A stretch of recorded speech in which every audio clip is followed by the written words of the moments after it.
Sama-sama tayong magiging saksi!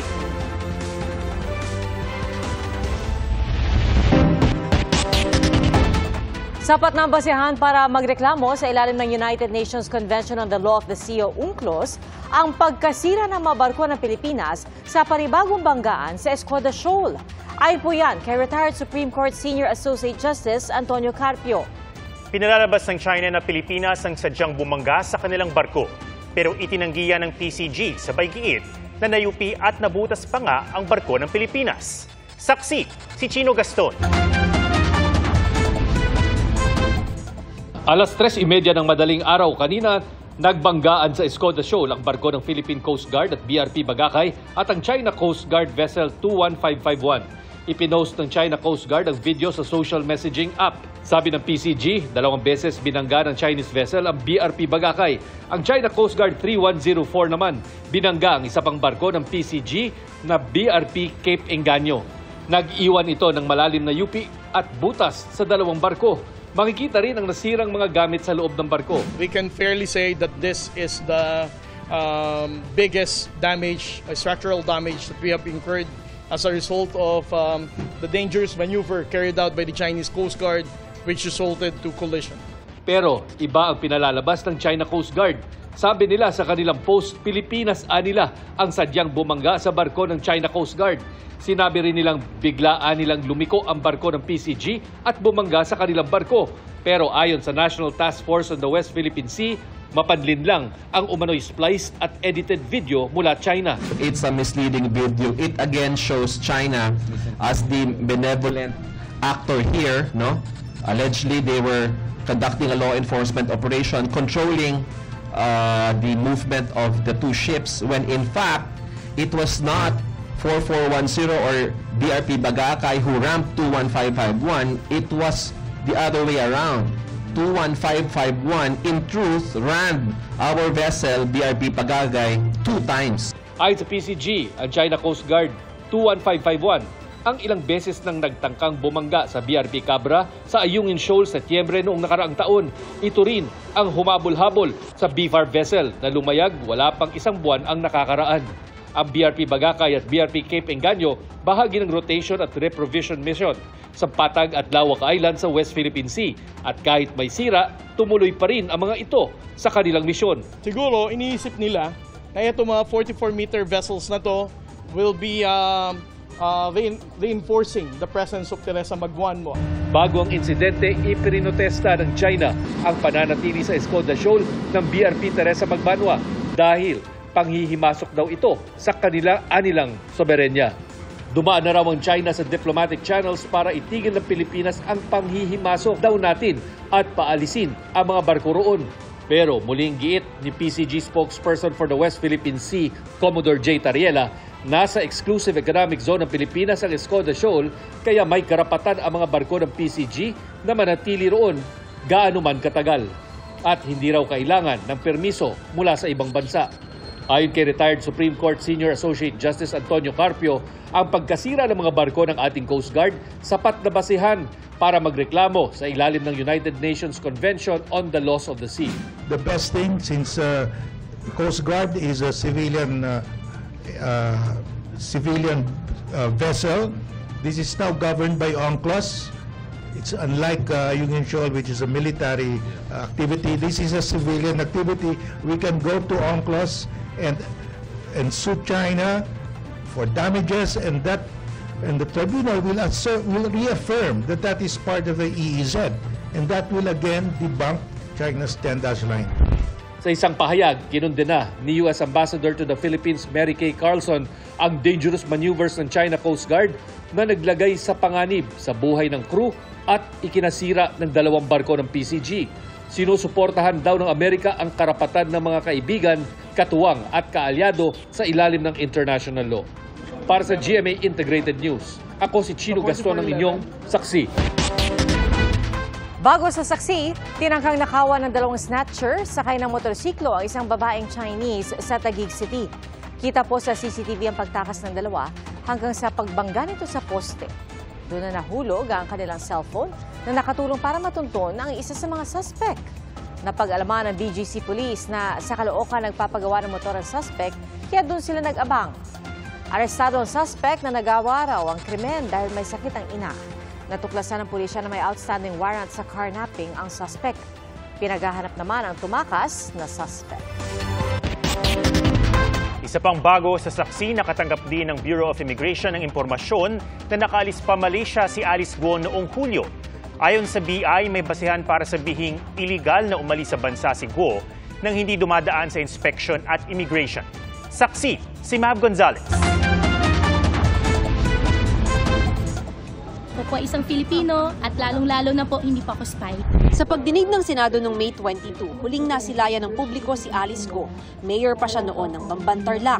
Pero matapos ang halos 3 buwan, dismissed siya ng ombudsman bilang alkalde dahil sa naging papel umano niya sa Pogo sa Bamban. June 25, kinumpirma ng DOJ na may Immigration Lookout Bulletin Order laban kay Guo. Sa sulat ni Guo sa Senado noong July 20, sinabi ng nooy mayor na handa siyang harapin ang iba't ibang kaso laban sa kanya. At nitong August 1, sabi ng kanyang abogado, ang pagtitiyak daw sa kanya ni Guo nasa Pilipinas siya. Pero sa dokumentong nakuha ni Senadora Risa Hontiveros, lumabas na bumiyahe si Guo noong umaga ng July 18, 2024 at dumating sa Kuala Lumpur, Malaysia pasado tanghali. Match na match po ito sa kanyang Philippine passport na ipa-flash ko ngayon. Maraming salamat sa NBI sa impormasyong ito. Patuloy ang pag-track nila kay Alice Guo. Mula Malaysia, tumuloy umano sa Singapore si Guo para makipagkita sa pamilya niya ayon sa source ng komite. Nagtagpo-tagpo sila ng kanyang magulang na sina Lin Wenyi at Guo Jianzhong. The couple flew in from China on July 28, 2024. Mistulang reunion sila doon kasama sina Wesley Guo at Cassandra Ong. Sa Ilbo kung saan kasama si Guo, naroon din ang kapatid niyang si Wesley Guo at ang kinatawa ng Pogo sa Porac, Pampanga na si Cassandra Ong. Giit ni Hontiveros, hindi makakalabas ng Pilipinas si Guo kung walang tumulong mula sa gobyerno. Paano kung ang law enforcement mismo ang kailangan imbestigahan? What if they drop the ball? Paano kung sila ang dapat managot? Hinala ng ilang senador, chartered flight ang sinakyan ni Guo. Matitry siyang kung sino, mga private plane ang lumabas o chartered plane ang lumabas that very day from the Philippines. Doon natin matatrack down. At sino yung CIQ, Customs Immigration, Quarantine, ang nag-process ng kanilang passports. If the flight number now registers to a chartered plane, then you can find out who owns the chartered plane. And dahil nga masyadong popular ito si Mayor Guo, kilala siya. Sigurado kilala ng piloto kung sinong pasahero nila. Imposibleng hindi makikilala. CAAP can fine or actually dismiss pilots in the failure to name the members in the manifest. Kapansin-pansing walang larawan sa biometrics ni Guo sa dokumentong nakuha ni Hontiveros. Kung i-enlarge po natin yung photo dun sa ipinakita kong slide kanina, hindi po na-capture ang image niya dun sa CCTV. So dumaan or idinaan siya sa spots na hindi mahuhuli kahit yung video image niya. Baka may nagturo sa kanya at hindi lang dito sa immigration natin, posibleng sa immigration ng iba pang ASEAN countries. Ang pagkakaalam umano ng Justice Department, nasa Pilipinas pa si Guo at walang report ang immigration na nagtangka siyang umalis. Nakapaghain pa umano si Guo ng counter affidavit na pinanotaryo noong August 14 at may mga nakakita pang law enforcement agency pagkatapos ng July 18 sa kanya. Dagdag ng DOJ, kung totoong nakaalis ng bansa si Guo, kailangan ng masusing investigasyon para malaman kung sinong dapat managot. Sabi ni Senador Win Gatchalian, chinek ng opisina niya ang law firm na naghahain ng counter affidavit ni Guo at lumalabas ngayon aniya na nagsinungaling ang notary public na si Attorney Elmer Galicia. Si Guo Huaping ay pumunta sa kanya personally on August 14, 2024. So, talaga hong may pinagloloko ho tayo dahil parang lumalabas at bumabalik at despite na mayroon pong arrest warrant, ay hindi ho ito pinapansin. Kinukuha na namin ng pahayag ang kampo ni Go, kanyang law firm, pati si Galicia, BI at Civil Aviation Authority of the Philippines o CAA pero wala pa silang tugon. Inaalam din ng Presidential Anti-Organized Crime Commission kung totoo ang impormasyon, habang nakikipag-ugnayan naman ang NBI sa mga counterpart nila sa Malaysia at Singapore para beripikahin ito. Para sa GMA Integrated News, Mav Gonzalez ang inyong saksi. Kaugnay sa impormasyong nakuha ng Bureau of Immigration sa pag-alis umano ni Guo pa Malaysia noong Hulyo. Sinabi ng BI na noong July 21, nagtungong Singapore si Guo kasama sina Sheila Lial at Wesley Lial Guo. Bagamat nakalista sa Immigration Lookout Bulletin Order ang pangalan ni Alice Guo, hindi raw nakarecord ang kanyang pag-alis sa database ng BI. Dagdag pa ng BI na monitor na nagtungo ang grupo ni Guo sa Indonesia. Si Cassandra Ong naman nakalis daw sa bansa noong June 11 bago pa lumabas ang ILBO laban sa kanya. Bago sa saksi, patay ang isang lalaki matapos pagtatagain sa Cainta, Rizal. Arestadong suspect na kaibigan umano ng biktima. Saksi, si Bam Alegre.